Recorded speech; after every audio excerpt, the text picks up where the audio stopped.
Pourquoi est-ce que c'est si important de vous prioriser vous, à votre avis? Parce que vous allez vivre toute votre vie avec une seule personne, de votre vie jusqu'à votre mort. Vous allez voir toutes les personnes autour mourir, que ce soit vos parents, vos proches, vos amis. La seule personne avec qui vous allez rester toute votre vie, c'est vous. Et pourquoi c'est si important de s'évoluer en tant que personne? Pour devenir la meilleure personne. Pour devenir la meilleure personne pour votre entourage. Pour devenir la meilleure personne pour vous-même. Pour devenir la meilleure personne pour ce monde. Vous ne pouvez peut-être pas changer le monde, mais vous pouvez changer vous. Et le fait de vous changer vous, eh bien, ça sera déjà un meilleur atout pour ce monde. Un meilleur atout pour l'environnement qu'il y a autour de vous. Apprendre à se changer, apprendre à avancer, apprendre à aller de l'avant. Et pour se changer, vous devez comprendre que vous évoluez constamment. Vous savez, vous allez tomber. Vous allez tomber, quoi que cela arrive. Quand vous étiez bébé, lorsque vous avez commencé à marcher, vous êtes tombé. Mais qu'est-ce que vous avez fait juste après? Vous vous êtes relevé. Vous vous êtes relevé, et c'est exactement pareil dans la vie. Vous devez vous relever. Vous devez aller de l'avant. Vous devez vous dire, quoi qu'il m'arrive, je vais continuer à faire ce job. Je vais continuer à travailler sur moi. Je vais continuer à aller de l'avant. Et je vais le faire demain. Je vais le faire après-demain. Je vais le faire après-demain. C'est ma vie. C'est ma vie. Trouvez les choses dans lesquelles vous pouvez vous épanouir. Et imposez-vous des choses où vous devez le faire. Oui, faire du sport c'est chiant, mais imposez-vous de le faire tous les jours. Alors peut-être pas tous les jours, mais 6 fois par semaine, 5 fois par semaine. Parce que c'est bon pour votre corps, parce que c'est bon pour votre mental. Un corps sain dans un esprit sain. Un esprit sain plutôt dans un corps sain. Moi j'aime bien dire un corps sain et un esprit sain. Parce que la première étape pour avoir un esprit sain, c'est avoir un corps sain. C'est la première étape, donc faites du sport. Et trouvez ce qui vous passionne dans le sport. Ok, j'adore courir, ok, tu vas le faire tous les jours. Moi honnêtement, je vais pas vous mentir, je déteste courir. Je déteste me lever, enfin peut-être pas me lever à 4 heures, j'aime bien me lever à 4 heures, mais je déteste courir. Pourquoi? Parce que c'est l'une des choses les plus dures que je fais dans ce monde. C'est l'une des choses que je déteste le plus. Et le fait d'aller courir le matin, me dire, tu vas commencer par un truc que tu n'aimes pas, eh bien c'est le fait de derrière me dire, ok, ta journée va être simplement plus facile. Si vous commencez par un truc que vous n'aimez pas, le reste va être facile. Je vais courir, puis dans la journée, il faut que je travaille ma médecine, il faut que j'aille à la salle, il faut que j'aille à la boxe. Forcément que je vais être crevé. À la fin de la journée, je suis fatigué. Mais est-ce que ça a une importance sur mon futur? Est-ce que mon futur va se dire, ah putain, il était fatigué, ah c'est pas grave, prends un jour off? Non. Fatigué ou non, tu vas faire le job. Fatigué ou non, tu vas te lever et tu vas aller travailler.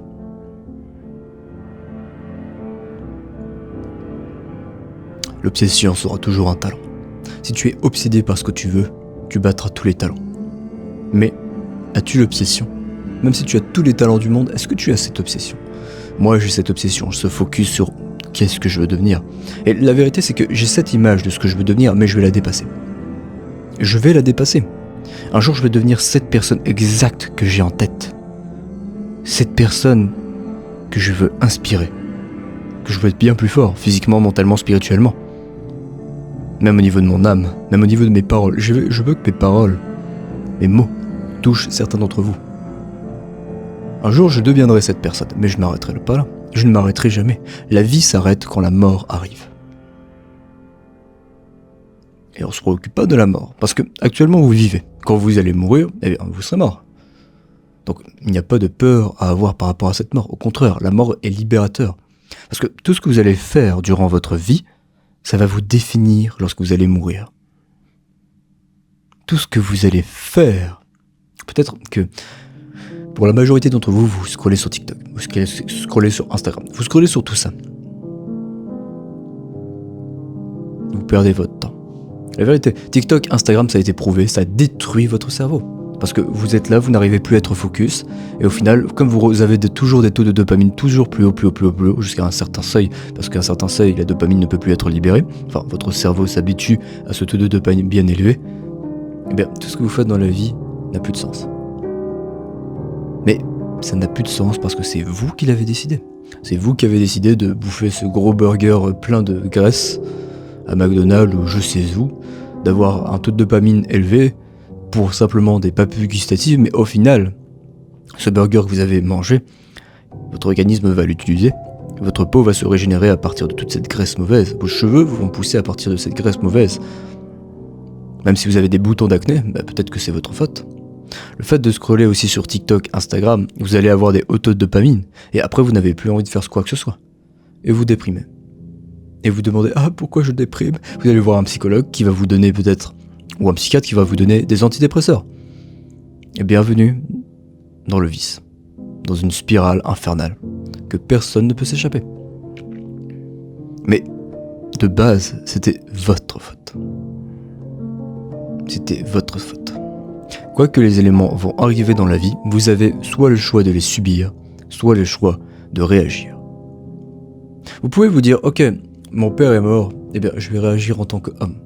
Bon, j'ai pris un cas extrême. Mon père est mort, je vais réagir en tant qu'homme. Je vais être présent en tant que fils qui représente son père. Parce que le but d'un fils, c'est de dépasser son père.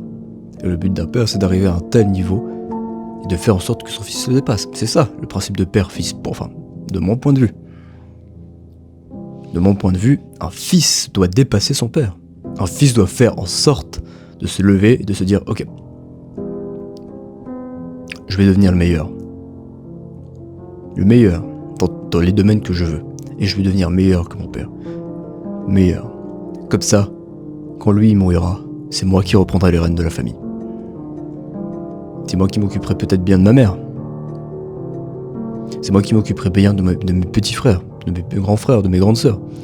Ce qui compte, c'est qu'est-ce que vous voulez devenir, réagir à la vie. Ou alors vous pouvez subir. Ah, mon père est mort, vous pleurez, vous partiez dans je ne sais pas quoi, dans une dépression. Ah, mon père est mort, je veux le revoir. Votre père est mort, c'est comme ça. Il a eu 100 ans. Tout le monde a son temps. Et les personnes qui seront autour de vous mourront. La question est, comment vous allez réagir? Soit vous allez être triste pour pas les voir, soit vous allez être heureux d'avoir passé des merveilleux moments avec vos parents, heureux d'avoir passé des merveilleux moments avec vos proches, et vous dire « Ah, sacré papa, il est parti bien trop tôt, mais j'ai bien apprécié sa compagnie. Un jour je le rejoindrai, peut-être, peut-être pas, mais en tout cas j'en garderai que des bons souvenirs. » Et si ce n'est pas le cas, si vous ne gardez pas des bons souvenirs avec vos parents, essayez de garder des bons souvenirs. Ce sont des personnes avec des pensées négatives, ce sont des personnes qui vous ne calculent pas. Essayez. Qu'est-ce que vous avez à perdre d'essayer de créer un lien? Faites le premier pas. Et s'il ne répond pas à ce premier pas, faites-en un deuxième parce que ce sont vos parents. Et s'il ne répond pas à ce deuxième pas, tant pis. Vous n'aurez pas de regrets parce que vous aurez essayé. C'est triste, hein, c'est comme ça. Mais vous aurez essayé. Et je ne parle pas qu'avec les parents, peut-être avec vos amis. Et encore une fois, je l'avais dit dans une précédente vidéo, mais soyez la personne que vous voulez être. Si vous êtes avec des amis qui vous traînent en bas, qui au final ne s'intéressent même pas à vous, qui quand vous envoyez un message vous prennent peut-être des heures et des heures à vous répondre, à quoi ça sert? Vous savez, il y a des personnes qui vont libérer du temps pour être avec vous, et il y a des personnes qui vous parleront lorsqu'ils auront du temps libre. Essayez de définir ces deux types de personnes. Il y a des personnes, vous allez lui envoyer un message, il est en train de travailler, il va prendre de son temps, arrêter son travail et vous répondre à ce message. Il y a des personnes, vous lui envoyez un message, il travaille, il reste focus sur son travail, il fait tout ce qu'il a à faire dans la journée, et quand il a fini, il vous répondra. Est-ce que vos amis avec qui vous êtes actuellement, vous les appréciez? Bonne question. Bonne question. Certainement, ils vous apprécient. Mais est-ce que eux, ils vous apprécient autant que vous les appréciez? Est-ce que eux, ils seraient prêts à faire des réelles choses concrètes pour vous? Et testez vos amis. Demain, si je suis en prison, si demain je fais un meurtre, est-ce que t'es chaud de peut-être m'aider à enterrer ce cadavre? Et regardez leurs réponses. Peut-être qu'ils vont être hypocrites, mais vous le verrez directement par rapport à leur langage non verbal. Peut-être qu'ils ne vont pas être hypocrites. Et alors à ce moment-là, ce sont des vraies personnes. Si demain vous tombez, si demain vous avez un problème, est-ce que ces amis que vous avez actuellement vous aideront? Si demain, je ne sais pas, si demain vous arrivez à... Si vous êtes dans la rue, que au final vous avez tout perdu, est-ce que ces amis seront là pour vous? Si ce n'est pas le cas, mieux vaut être seul que mal accompagné. Mieux vaut être seul que mal accompagné. Et la vérité, c'est que la vie est incertaine. Demain, vous pouvez tout perdre, comme demain, vous pouvez tout gagner. Demain, vous pouvez tout perdre. Vous pouvez perdre vos parents, votre chez vous, votre argent, votre femme, et peut-être que vous allez penser à vous suicider, à mettre fin à votre vie, ce qui est un choix. Ou peut-être que vous allez... Bon, ça c'est une citation grecque que j'avais entendue, mais peut-être que vous allez tout reconstruire sans dire un mot. Et ça, c'est une très belle phrase. C'est que j'avais vu dans un vieux livre, je pense que c'était La brièveté de la vie de Sénèque. Il disait principalement, être un homme, c'est perdre tout ce qu'il y a autour de soi et reconstruire sans rien dire, sans rien se plaindre. D'ailleurs, parlons du fait de se plaindre. Le fait de se plaindre, à ton avis, qu'est-ce que ça va créer? Rien de positif en tout cas. Tu te plains, et au final, tu te rends compte que la victime ici, c'est toi. C'est toi qui as créé cette victime. C'est toi qui as fait en sorte de te plaindre tous les jours. Arrête de te plaindre. T'as un problème, ok, comment tu peux le résoudre? Ah, je dois faire ça, ok, va faire ça. T'as un problème, tu veux avancer, ok, il faut que je fasse ça, tu le fais. Tu le fais, tu vas fermer ta bouche, parce que t'es un homme. C'est comme la salle. T'as pas envie de t'entraîner aujourd'hui? Ok, attends, excuse-moi, t'es un homme, c'est ça? Depuis quand tu fais attention à tes ressentis? Quand tu dois faire quelque chose, tu le fais et tu fermes ta bouche. Un point, c'est tout. Tu dois aller travailler, tu vas travailler. T'as envie de faire, tu dois aller à la salle de sport, tu dois faire ton entraînement de boxe. Tu fermes ta grande bouche et tu vas le faire. Et je veux pas t'entendre te plaindre. Et je veux pas t'entendre de dire quoi que ce soit. T'es fatigué, t'as passé une nuit blanche, t'as des choses à faire, tu les fais. Parce que si tu les fais pas, tu les regretteras plus tard. Parce que si tu les fais pas maintenant, crois-moi, plus tard, tu vas dire putain pourquoi je l'ai pas fait.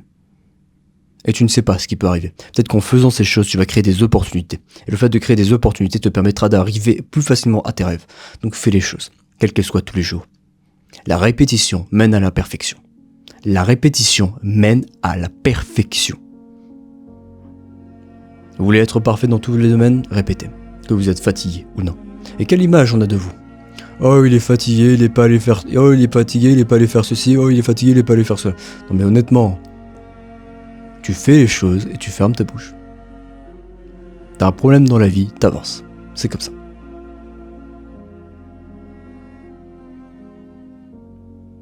Maintenant la question est, qui veux-tu devenir? Qui veux-tu devenir dans ce monde?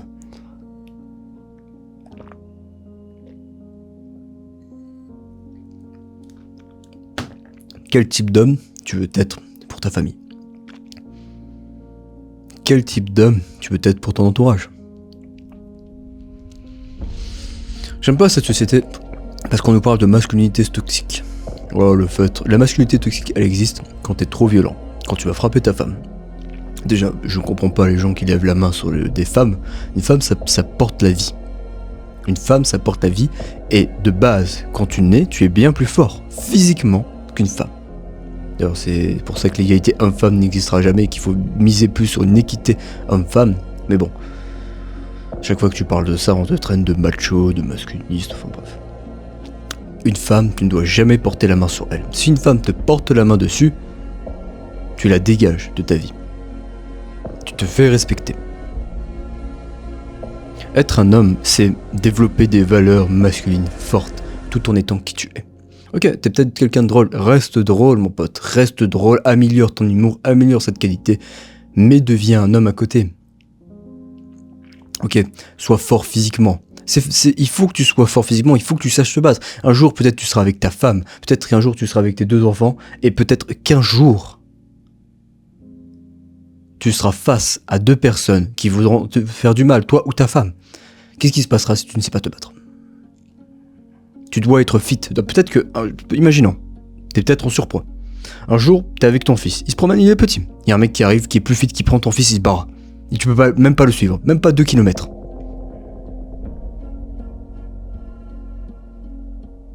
À qui est la faute? À qui est la faute?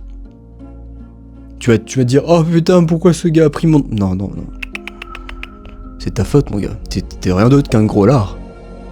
T'as pas voulu faire du sport quand t'étais plus jeune, t'as pas voulu faire du sport maintenant, t'as pas voulu être fit. Rappelle-toi que être gros, c'est dur. Être fit, c'est dur. Être riche, c'est dur. Être pauvre, c'est dur. La vie est dure et la vie est injuste. Tu peux travailler plus que les autres sur quelque chose, peut-être que tu ne l'auras pas.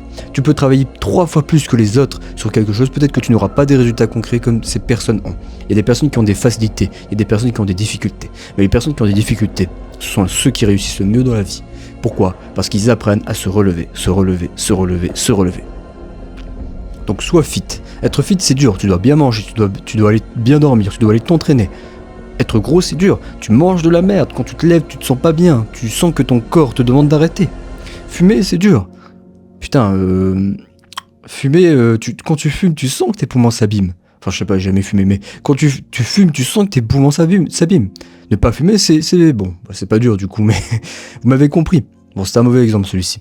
Être pauvre, c'est dur. Tu te lèves, t'es pauvre, t'as pas d'argent, tu as peut-être un problème dans ta maison, tu ne peux même pas le payer, il va falloir que tu prennes un ruban adhésif, que tu entoures, que tu essaies de canaliser la canalisation avec un ruban adhésif. Être riche, c'est dur. Tu te lèves, tu dois chercher l'argent tous les jours. Tu dois être un entrepreneur, tu dois penser entrepreneur. C'est dur, t'as pas envie de faire le travail. La vie est dure. Et c'est tout.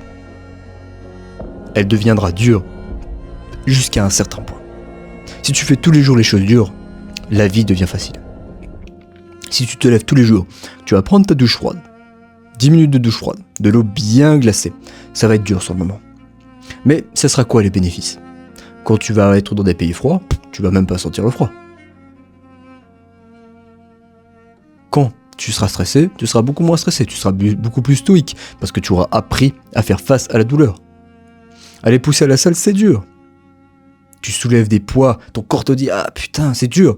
Tu prends du plaisir dans cette douleur. Mais au final, quand tu en sors, t'es bien plus fort. Lire des livres, c'est dur, surtout dans notre époque. Tu lis des livres. T'as pas envie de lire la plupart du temps. Mais le fait d'apprendre, ça te permet d'être moins idiot. La vie est dure et injuste jusqu'à un certain point. Et ce point, le point de rupture, c'est quand tu travailles sur toi, quand tu veux avancer, quand tu veux aller là où tu peux. À toi de décider.